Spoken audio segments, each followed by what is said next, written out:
एक चीज पर मैं आपसे जानना चाहूंगा कि एक संघर्ष की अलग ही राजनीति का दौर चल रहा है। जिस प्रकार की एक अलग राजनीति हनुमान बेनीवाल कर रहे हैं, वो बयान देते हैं, वो मीडिया के अंदर छपते हैं। एक दूसरी नरेश मीणा है जो किसी विवाद के चलते लंबे समय जेल में थे, फिर बामुश्किल जेल में से बाहर आए, फिर एक विवाद हुआ और उसके बाद फिर जेल चले गए।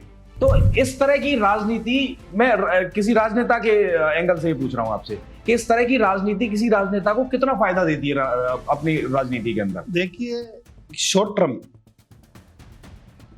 टर्म का फॉर्मूला कभी भी स्थायी नहीं होता है।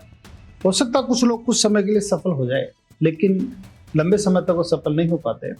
अगर हम हनुमान बेनीवाल जी की बात करें तो पिछली विधानसभा के अंदर उनके विधायक थे कुछ, आज राजस्थान की विधानसभा के अंदर एक भी उनकी पार्टी का विधायक नहीं है। लोकसभा के अंदर भी वो स्वयं दूसरी पार्टी की मदद से जीत के गए।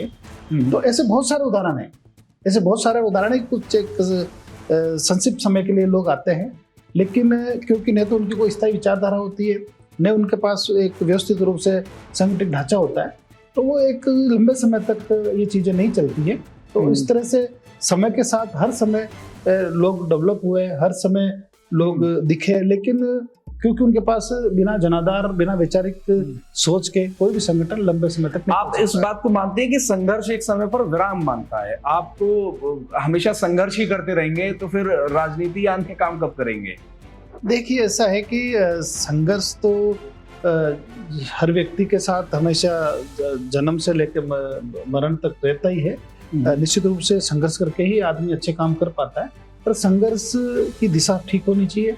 संघर्ष की दिशा जनता की भलाई के लिए होना चाहिए, संघर्ष की दिशा प्रदेश के उत्थान के लिए होना चाहिए। जब संघर्ष व्यक्तिगत लाभ और व्यक्तिगत स्वार्थ की पूर्ति के लिए जब कोई करने लगे, तो वो संघर्ष ना रह के उसके लिए दुविधा का कारण बन जाए।